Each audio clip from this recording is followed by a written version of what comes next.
রাধে রাধে বন্ধুরা, সুপ্রভাত সকলকে। কেমন আছো তোমরা সবাই? আমাদের গল্পকথার নতুন আরও একটি সুন্দর ভিডিওতে তোমাদের সকলকে জানাই স্বাগতম। আশা করছি সকলে খুব ভালো আছো, সুস্থ আছো, আর আমরাও বেশ ভালো আছি। তবে আমার শরীরটা একটুখানি খারাপ, যার জন্য তোমাদের সাথে কয়েকদিন কি মোটামুটি 3-4 দিন মতো আমি ভিডিও শেয়ার করতে পারিনি।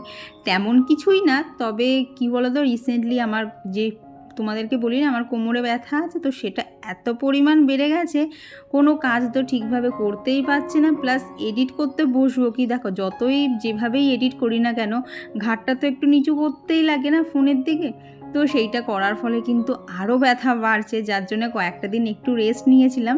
তো এবার দেখছি আবার কীরকম কি ভিডিও শ্যুট করতে পারি। আসলে কি বলতো, ডাক্তারে বলেছে কোমর একদমই নিচু করতে না, যতটা সম্ভব দাঁড়িয়ে দাঁড়িয়ে কাজ করতে, আর কি যতটা কোমর কম আর কি মানে আর কি বেঁকানো যায়। তো সেই জন্যেই কাজ এখন বলতে পারো সেরকম একটা খুব বেশি করছি না, মানে যেটুকু না করলে নয়, কারণ আগে তো সবার আগে নিজের শরীর, তারপরে তো অন্য কিছু। তো এখন নিজের শরীরের দিকেই একটুখানি বেশি যত্ন নিতে হচ্ছে, না হলে কোমরের ব্যথাটা এত বেড়ে গেছে না, জানো তো। কয়েকদিন ধরে আমি ঠিকঠাক আমার গাছগুলোর পর্যন্ত যত্ন নিতে পারিনি। মানে ওদেরকে খাবার দেওয়ার দরকার, ওদেরকে কাটিং করার দরকার, সেগুলো শুধু দেখছি আর মানে মানে কী বলবো, নিজের ওপরেই আফসোস হচ্ছে যে সেগুলো আমি কিছুই করতে পারছি না। তবে কয়েকটা দিন রেস্ট নিলে আশা করছি ঠিকঠাক হয়ে যাব।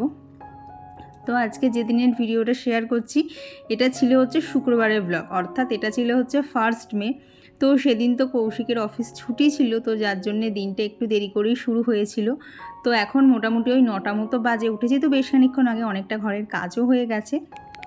তো এখন টুকটাক কিছু ডাস্টিংয়ের কাজ আছে, সেগুলো করব। তারপরে আজকে আছে হচ্ছে আমার বুদ্ধ পূর্ণিমা।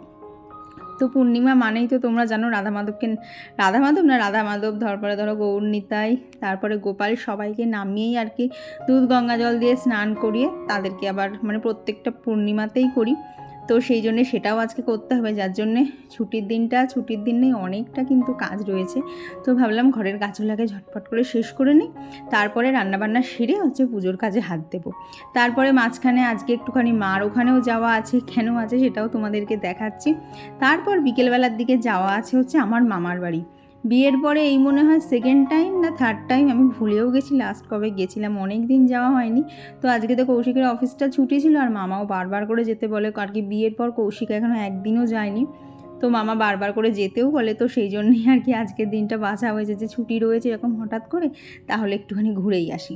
তো এই হচ্ছে আজকের দিনের প্ল্যানিং। তবে সব কিছুই করতে হবে, তবে ঘর সংসার সামলেই সব কিছু করতে হবে, যার জন্য সংসারের কাজগুলোকে ছটাপট করে শেষ করি, তারপর বাদবাকি কাজ তো এক এক করে করতেই হবে।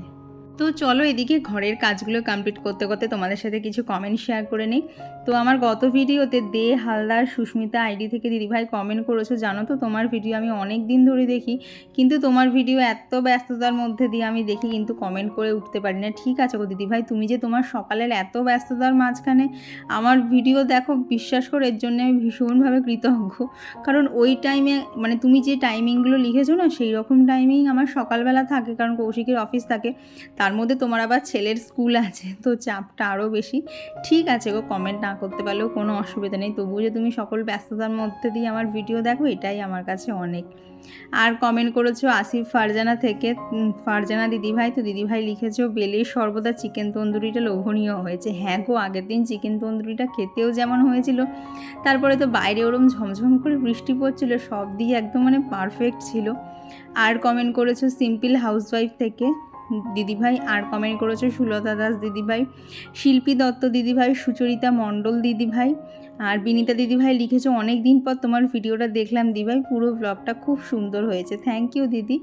আর কমেন্ট করেছো সিম্পল লাইফস্টাইল ঋতুশ্রী আইডি থেকে দিদিভাই, কেয়া সাহা দিদিভাই, আর নবারণ আইডি থেকে দিদিভাই প্রীতি দিদিভাই কমেন্ট করেছো যে আমার নামটা নিয়ে নতুন ভিডিও খুঁজে না পেয়ে পুরাতন ভিডিওগুলো দেখছিলাম তারপরেই নতুন ভিডিওটা এলো। হ্যাঁ গো, মাঝে মধ্যে একটুখানি দিতে দেরি হয়ে যাচ্ছে, তো তাও যে তুমি খুঁজে খুঁজে দেখেছো এটাই আমার জন্য অনেক। আর সুলতা দাস দিদিভাই লিখেছো, দিদিভাই 2 দিন হলো আবার ব্লগ দাও প্লিজ, খুব কিন্তু মিস করছি তোমাকে। বিশ্বাস করো এই কমেন্টগুলো যখন ঢোকে না তখন মনে হয় যতই শরীর খারাপ থাক তা হলেও তোমাদের সাথে ভিডিও শেয়ার করি, কিন্তু ওই যে ডাক্তারে বলেছে একটুখানি এখন কাজ কম করতে, আগে রেস্ট নিয়ে ঠিক হতে নিজেকে, তারপরে সব কিছু। তো যার জন্যে এখন একটুখানি ভিডিও বলতে পারো যখন তখন গ্যাপ চলে যাবে। তো পুরোপুরি যখন সুস্থ হয়ে যাব তখন তো আবার আগের মতো ভিডিও শেয়ার করব। তবে কটা দিন একটুখানি অসুবিধা হবে, প্লিজ তোমরা একটু ম্যানেজ করে নিও। আর কমেন্ট করেছো হচ্ছে মৌ লাইফস্টাইল থেকে দিদিভাই, তো দিদিভাই লিখেছো সারাদিন শুধু কাজকর্ম খাওয়া এই নিয়ে কাটে গো। আর একটা জিনিস পাওনা বলতে পারো, উপরি পাওনা, সেটা হচ্ছে রবিবার ছাড়াও অন্য আর একটা দিন গোটা বরের সাথে কাটলে সেটা কোথায় যাবে বলো। সেরকমভাবে কোথাও কোনো যাওয়া নেই গো। রবিবার দিনটা এলে না মনে হয় তাড়াতাড়ি করে কাজ টাজ ছেড়ে ওই দুজনে মিলে গল্প করতে করতে টিভি দেখা, এই অবধি।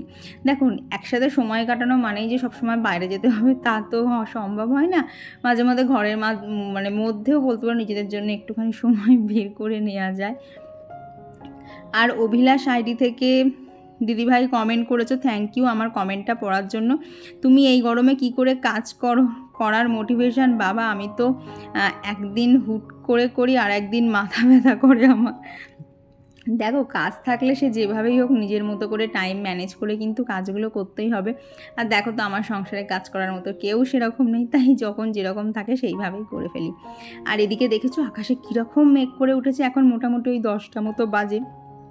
এত মেঘ করে উঠেছিল তো ভাবলাম তাড়াতাড়ি রান্নাঘরে এসে রান্নাগুলো শুরু করে দিই, কারণ বাই চান্স যদি একবার কারেন্ট চলে যায় আর যেরকম মেঘ করেছে রান্নাঘরে আমি কিছুই দেখতে পাবো না।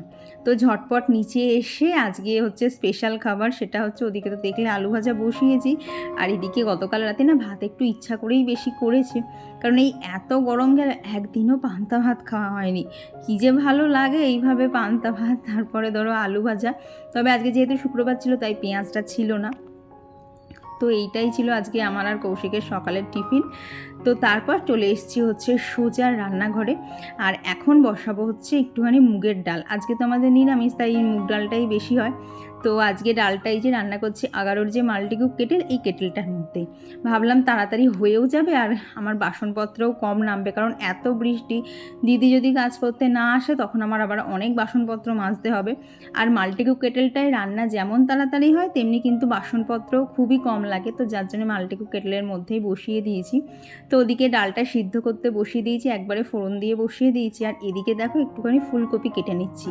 তো ভেবো না ফুলকপিগুলো ডালের মধ্যে দেবো, আসলে আজকে ফুলকপি আলু দিয়ে তো তরকারি করব। তো ফুলকপিটা একেবারে এই যে স্টিম বাস্কেটটা দেখছো আমার হাতে, এই স্টিম বাস্কেটটাই মাল্টিকুক কেটেলের সাথেই ছিল। তো এই স্টিম বাস্কেটের ওপরে দিয়েই কিন্তু আলু আর ফুলকপি দুটোকে একটুখানি সেদ্ধ করে নেব, তাহলে আমার রান্নাটা খুবই চটজলদি হয়ে যাবে। তো এদিকে দেখো ফুলকপিগুলো কেটে ফুলকপিগুলো এখানে সেদ্ধ করতে বসিয়ে দিয়েছি, আর সেই ফাঁকে এখানে হচ্ছে দুটো আলু ছোট ছোট করে কেটে নিয়েছি, সেটাও কিন্তু এর মধ্যেই দিয়ে দিচ্ছি যাতে খুব তাড়াতাড়ি মানে একই সাথে দুটো রান্না একসাথে হয়ে যায়। তো তোমরা যদি 11-র এই মাল্টিকুক কেটেলটা পারচেস করতে চাও, লিঙ্ক আমার ডিসক্রিপশন বক্সে ভিডিও দেওয়া আছে, ঝটপট গিয়ে পারচেস করে নাও। তারপরে দেখবে এই ছোট্ট প্রোডাক্টটা কতটা কাজের জিনিস, রান্নাঘরে যদি এরকম একটু জিনিস রাখা যায় না রান্নার ক্ষেত্রে কিন্তু অনেকটাই সুবিধা হয়। তো এইখানে ফুলকপি আর আলু যেটুকু আমার সেদ্ধ করার সেটুকু তো হয়ে গেছে, বেশি সেদ্ধ করব না। তো ওইটা নামিয়ে দিয়েছে, দিয়ে দিকে দেখলাম ডালটা এখনও একটুখানি হতে দেরি আছে, তো আরও বেশ খানিকক্ষণের জন্য আরেকটুখানি সিদ্ধ করে নিয়েছিলাম। আর আজকে তো মানে ডালটা নিরামিষ, তারপরে দেখবে নিরামিষ দিনে কিন্তু মুগের ডালের মধ্যে একটু ঘি দিলে বেশ সুন্দর গন্ধ ওঠে, তখন কিন্তু খেতে বেশ ভালো লাগে। তো সেই জন্য একটুখানি ঘিও দিয়েছিলাম। আর এই যে ঝটপট এখানে আমার ডালও কিন্তু রেডি হয়ে গেছে। আর দেখো এখানে কিন্তু কেটলের মধ্যে কিচ্ছু সেরকম লেগে নেই যে এটাকে মাজতে কষ্ট হবে, এটাতে এত সুন্দর রান্না হয়। তো এদিকে ডাল করে নিয়েছি, আর এদিকে না এখন অবধি তো কারেন্ট ছিল, তো ভাবলাম আগে মশলাটা করে নেই, কারণ বাইরে এই দেখো এই রকম পুরো মানে ঝমঝমিয়ে বৃষ্টি হচ্ছে, চারিদিক তো পুরো সাদা হয়ে যাচ্ছে। তো মার কাছে যাব, একটুখানি যেতে দেরি হয়ে গেছে কারণ বৃষ্টি কমলে তারপরেই গেছিলাম। বাট কী বলো তো, যাওয়াটা ভীষণ আর্জেন্ট ছিল, তো সেই জন্য গেছিলাম। আর এই দেখো বাজে হচ্ছে 11টা, আর বাইরে এখন এরকম পুরো সাদা হয়ে বৃষ্টি হচ্ছে, পুরো মানে কালবৈশাখী ঝড় যেরকম বিকেলের দিকে হয় না, সেটা হঠাৎ করে যেন সকালের দিকে শুরু হয়ে গেছে, এত বৃষ্টি হয়েছে। তবে ধরো বৃষ্টিটা ঘন্টাখানেক মতো হয়েছে, তারপরে যে এমন রোদ উঠেছিল দেখে মনেই হচ্ছিল না যে খানিকক্ষণ আগে এত বৃষ্টি হচ্ছিল। তো এইদিকে হচ্ছে ভাতটা বসিয়ে দিয়েছি, আর এইদিকে এখন ওই যে ফুলকপি আলু তো সেদ্ধ করাই আছে, এখন ঝটপট করে তরকারিটা রান্না করে নেব। তো আর আমার গত ভিডিওতে লোপামুদ্রা দি লিখেছো তোমার জিজি প্ল্যান্টটা দারুণ লাগছে, আমারও স্পাইডার প্ল্যান্টেরও দেখছি গো গোড়াগুলো হলুদ হয়ে যাচ্ছে। তোমার তো তাও হলুদ হয়েছে দিদি, আর কদিন ধরে আমি গাছগুলো যত্ন নিতে পারিনি।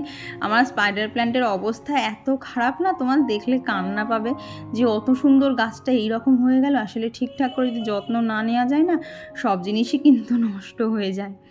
আর কমেন্ট করেছো যে জানো তো আমিও জিজি প্ল্যান্ট লাগিয়েছি, নার্সারি থেকে বলেছে মাটি শুকোলে তবেই জল দেবেন। হ্যাঁ গো, আমাকেও সেটা বারবার করে বলে দিয়েছে, কারণ আমি না রিপোর্টিং করার টাইমে দেখলাম জিজি প্ল্যান্টের নিচে না বেশ ওই কী বলবো মানে কন্দমূল টাইপসের যেটাকে বলে না, সেই রকম মূল রয়েছে, এবং তার মধ্যেই কিন্তু গাছ তার প্রয়োজনীয় তো মানে জলটা ধরে রাখে, যার জন্য এক্সট্রা করে জল দিলে গাছটাই মরে যাবে। আর এই দিক থেকে বলতে পারো জিজি প্ল্যান্ট ভীষণ কাজের, কারণ সেরকম একটা যত্ন করার দরকার পড়ে না, ওকে আবার বেশি যত্ন করলে গাছ আবার মরে যাবে। আর এই দিকে হচ্ছে দেখো রান্নাবান্না এখানে মোটামুটি কমপ্লিট। তো ডাল হয়ে গেছে, সাথে পাঁপড় ভাজা করেছি, আর ওদিকে তো ফুলকপি আলুর তরকারি ছিল। আর আজকে তো সকালবেলা ব্রেকফাস্টটা খুবই হালকা করা হয়েছিল, কারণ খুব বেশি ভাত ছিল না। তো পরের দিকে না এই ছোলাটা গতকাল মানে সন্ধেবেলা মাখার কথা ছিল, কিন্তু গতবেলা মাখা হয়নি, তো সেই জন্যে আজকেই মেখে নিচ্ছি। তো এখানে হচ্ছে ছোলা নিয়েছি, গাজর, শসা, একটুখানি লঙ্কার গুঁড়ো দিয়েছিলাম, একটু বিট লবণ দিয়েছিলাম, লেবুর রস আর চানাচুর। তো এই সমস্ত কিছু দিয়ে হচ্ছে ছোলাটাকে এখানে মেখে নিচ্ছি। তো এইটাই একটুখানি খেয়েছিলাম। দেখবে ছোলা মাখা খাওয়ার কিন্তু কোনো টাইমিং থাকে না, যখন ইচ্ছা তখনই খাওয়া যায়। তবে পরে মনে হচ্ছিল ভেতরে একটুখানি আলু সিদ্ধ দিলে ভালো হতো, তবে আমার কাছে না সেই মুহূর্তে ছিল না, তো এইরকম সিম্পলভাবেই বানিয়ে নিয়েছিলাম। তো আর আমার গত ভিডিওতে কমেন্ট করেছিল পিয়া আর লাইফ উইথ দীপর্ণা। দীপর্ণা তো অনেক দিন মানে কমেন্ট করেছো, তো থ্যাংক ইউ গো যে সব কিছুর মাঝে যে তুমি মনে রেখেছো। আসলে কী বলো তো, ছোটো বাচ্চা নিয়ে একটু তো সমস্যা হবেই। তো তারপরে গেছিলাম হচ্ছে মার কাছে। এর কারণটা হচ্ছে গতকাল অর্থাৎ বৃহস্পতিবারে ছিল হচ্ছে কৌশিকের জন্মদিন, কিন্তু ওর যেহেতু অফিস ছিল, ও সকালে বেরিয়ে গেছিলো, বাড়ি ঢুকেছিলো রাত 10:30। তো তার মধ্যে কি জন্মদিন সেলিব্রেট করব বলো, তো কিছুই করা হয়নি। এবং গতকাল রাতের দিকেও বৃষ্টি হচ্ছিল, তো মা পায়েস করেছিল কৌশিকের জন্য, তো পায়েসটা যে নিয়ে আসবে, কিন্তু এত বৃষ্টি মাও আসতে পারেনি। তো যার জন্যে পায়েসটা আর কি কৌশিককে একটু মুখে দিতে গেছিলো, কারণ যার জন্যে পায়েস করা সে না খেলে তো অন্য কেউ খেতেও পাচ্ছে না। তো কৌশিক একটুখানি আর কি পায়েসটা খেতেই গিয়েছিলো। তারপর ঝপাঝপ বাড়ি চলে এসেছি, এসেই দেখো স্নান সেরে সমস্ত ঠাকুর নামিয়ে নিয়েছি। আর আজকে না ঠাকুরের জন্য জুঁই ফুলের মালা এনেছিলাম, এত সুন্দর গন্ধ না। যখন সন্ধেবেলার দিকে, সন্ধে তো না আগে পুজো মানে সন্ধে দিতে দিতে প্রায় রাত 9টা 9:30 হয়ে গেছিলো, কারণ যেহেতু বাড়ি ছিলাম না, তো তখনও আমার মালাগুলোকে খুলতে ইচ্ছা করছিল না। মালাগুলো থেকে তখনও এত সুন্দর গন্ধ বেরোচ্ছিলো। তো এখানে আজকে সমস্ত কিছু আর ভালোভাবে শেয়ার করতে পারলাম না, কারণ খুব তাড়াহুড়োর মধ্যে ছিলাম, কারণ যেহেতু আবার এক জায়গায় বেরোতে হবে, তো খেয়ে নিয়ে না একটু রেস্ট নিয়ে তারপরেই যাব। তো যার জন্য আজকে সব কিছু খুব একটা ভালোভাবে শেয়ার করতে পারিনি আর কি। এখানে পঞ্চামৃত বানিয়েছিলাম, সেটা দিয়েই ঠাকুরকে স্নান করি। এই দেখো রাধা মাধবকে আজকে এই সাদা জামাটা পরিয়েছে, তার সাথে জুঁই ফুলের মালা সমস্ত কিছু দিয়ে এত সুন্দর লাগছিল না, কি বলবো। দেখবে ঠাকুরকে যখন মন মতো করে সাজানো যায় না, তখন নিজের মনের মধ্যেও একটা মানে অসীম শান্তি কাজ করে, মানে এতটা একটা শান্তি কাজ করে না, সেটা ভাষায় বলার না। তো আমারও ঠিক সেই রকমেরই ফিলিং হচ্ছিল। তো এইখানে রাধা মাধবকে তো রেডি করানো হয়ে গেছে, তো ওই ঠাকুরদেরকে ভেতরে বসিয়ে দিয়েছি, আর বাদ বাকি সবাইকেই জামা পরিয়ে নিয়েছি। দিয়ে চলো এবার পুজোটা দিয়ে নিই। তো আর গত ভিডিওতে ঘরকন্যা সুস্মিতা থেকে সুস্মিতা দিদিভাই বলেছো ঋষির স্কুলে তো এখন অনলাইন ক্লাস চলছে, তাই আমি ভিডিও করতে পারছি না, আর তোমার ভিডিওগুলো দেখতেও পাচ্ছি না। স্কুল শেষ হবার পরে হোমওয়ার্কগুলো তো আমার ফোনেই আসে, তার জন্য ঋষিকে ফোনটা দিতে হয়। কি করা যাবে বলো দিদিভাই, আমরা হাউস ওয়াইফ, সমস্ত দিক মেনটেন করে তবেই ভিডিও করা, ভিডিও দেখা এইসব। তবে ঠিক আছে ও, এখন সেরকম কিছু তোমাকে কমেন্ট করতে হবে না, কারণ আমাদের এই কমেন্ট দেওয়া নেওয়ার থেকে ওর পরীক্ষাটা কিন্তু বেশি জরুরি। তো এখন তুমি ওইটার দিকেই মন দাও, ভিডিওর জন্য তো পরে সময় আছেই। আর কমেন্ট করেছো সুরভিদি, আর কমেন্ট করেছে ইসরাত জাহান আইটি থেকে দিদিভাই, আর মানুষ মেলোডি থেকে বনু কমেন্ট করেছো, আর কমেন্ট করেছো কণিকা দাস দিদিভাই। তো তোমাদের সকলকে জানাই অসংখ্য ধন্যবাদ, এইভাবেই প্রতিটা মুহূর্তে আমাকে ভালোবাসা দিয়ে যেও, যাতে ভিডিওর জন্য আমি অনেকটা এনার্জি পেয়ে যাই। তো এরপর এই 4:30 নাগাদ বেরিয়েছিলাম মামার বাড়ি যাওয়ার উদ্দেশ্যে। তো আমার মামার বাড়ি হচ্ছে চাকদা, রানাঘাট থেকে মাত্র 2টো স্টেশন। তো আমি, মা, বোন, চিরদীপ আর কৌশিক এই কজনই এসেছিলাম। তবে ওরা তো সবাই ছাদে উঠেছে, তবে আমার চোখ কেড়েছিল এই আমগুলোতে। আমগুলো এত নিচের দিকে ছিল না, মানে হাত দিলেই আমগুলোতে হাত পাওয়া যাচ্ছিল। আর এই গাছটা তো আরও ছোট, কিন্তু গাছটাতে এত আম হয়েছে না। আর প্রত্যেকটা আম বড় বড় আর কি। মামার বাড়িতে উঠোনের মধ্যেই এক জায়গায় মাটি রাখা আছে, তো সেখানেই গাছগুলো হয়েছে। দেখো মানে উঠোন কোন জায়গায় আর আমগুলো হয়েছে কোন জায়গায়। কিছু কিছু আম তো মানে পুরো আমার কোমরের কাছে ঝুলছে, এত নিচে আমগুলো হয়েছে, আর তেমনি বড় বড়। তো ওইদিকে বড় গাছেরও ওপর দিকে অনেক আম রয়েছে, তবে দেখবে নিচের আমগুলোকে তো কাছ থেকে দেখা যায়, সেই আমগুলো কিন্তু দেখার মজাটাই অনেকটা আলাদা। তো আমি এদিকে আম দেখছিলাম, এদিকে সবাই ছাদে উঠেছিল, আমার আর ছাদে উঠতে ইচ্ছা করেনি। তো তারপরে ওটা তো গেল আমার ছোটো মামার ঘরের দিকে। আর আমার বড় মামা এই যে ঠাকুর নিয়েই থাকে, তো এই হচ্ছে মামার ঠাকুর ঘর। এখানে রাধাকৃষ্ণ, গৌরনিতাই, গোপাল, তারপরে মামার যারা গুরুদেব সবাই আছে। তো যেহেতু আমাদের মানে জামাটা সেই রকম ভালো না, তো মন্দিরের ভেতরে আর বেশি কিছু ঢুকিনি আর কি, বাইরের দিক থেকেই তোমাদেরকে শেয়ার করলাম। তারপর এখানে এই যে সবাই মিলে একটুখানি গল্প টল্প হচ্ছিলো, আর মামি ওদিকে সন্ধে দিচ্ছিল। তারপর এখানে চলে এলো আমাদের জন্য টিফিন। তো এখানে ছিল হচ্ছে কালাকাঁদ, মিষ্টি, আর তার সাথে ছিল তরমুজ। কিন্তু প্রচণ্ড পরিমাণে গরম লাগছিলো, ওই জন্য মিষ্টি সবই তুলে দেওয়া হয়েছিলো, সবাই মিলে এখানে বসে তরমুজই খাওয়া হয়েছিল। তারপর তো প্রচুর গল্প হয়েছে, লুডো খেলা হয়েছে অনেক দিন বাদে আর কি। মামার মেয়ে আছে তো সবাই মিলে বেশ এটা সেটা গল্প করা, পুরনো দিনের ছবি দেখা, এইসব হচ্ছিলো। তারপর এখন প্রায় রাত 9টা মতো বাজে। তো এইবার তো বাড়ি যাওয়ার তোড়জোড় করতে হবে। তো মামি এখানে অনেক আয়োজন করেছিল। তো এখানে ছিল হচ্ছে লুচি, ছোলার ডাল, মানে ছোলার ডালটা আমার মামি দুর্দান্ত করে, আর লুচিগুলো ভীষণ নরম হয়। আর তার সাথে ছিল হচ্ছে চিকেন। তো ওই যে খাটে যেটা দেখতে পাচ্ছ ওটাই হচ্ছে আমার মামার মেয়ে। আর দেখেছো ওখানে এখনও লুডোটা পড়ে রয়েছে, মানে শেষ অবধি আসা অবধিও লুডো খেলে গেছি। বহুত দিন পর লুডো মানে খেলার একটা সঙ্গী পেয়েছি, তো ভীষণ ভালো লাগছিল খেলতে। সেই মনে হচ্ছিল যেন মামার বাড়ির জামা নেই, নিজের ছোটোবেলাটাকে আর একবার ফিরে পাওয়া, সে যতই বড় হয়ে যায় না কেন। তো এখানে চিরদীপ আর কৌশিকের খাওয়া হয়ে গেছে, তারপরে এখানে আমরাও খেতে বসে পড়েছিলাম। আর মানে মামি কৌশিককে এত দিয়েছে, দেখো কৌশিকের থালা থেকে সব আস্তে আস্তে আমার থালায় চলে আসছে। তো এরপর খাওয়া দাওয়া কমপ্লিট করতে করতে প্রায় আমাদের ট্রেন ছিল রাত 9:30। তো ট্রেন ধরে সোজা চলে এসেছি বাড়ি। আর বাড়ি এসে এত টায়ার্ড ছিলাম, আর একটুও ভিডিও করতে ইচ্ছা করছিল না। পরের দিন আমার কৌশিকের অফিসও ছিল, তো এসে ঝটাপট কাজটা ছেড়ে আর কি শুয়ে পড়েছিলাম। তো চলো এই ভিডিওটা এখানেই রাখছি। ভিডিওটা তোমাদের কেমন লাগলো অবশ্যই জানিও। ভালো লাগলে প্লিজ একটা লাইক করে দিও। বহুত দিন পর জানো তো মাঝে মধ্যে টুকটাক এরকম ঘুরতে পেলে কিন্তু বেশ ভালো লাগে। তো চলো আজকের জন্য সবাইকে জানাই টাটা।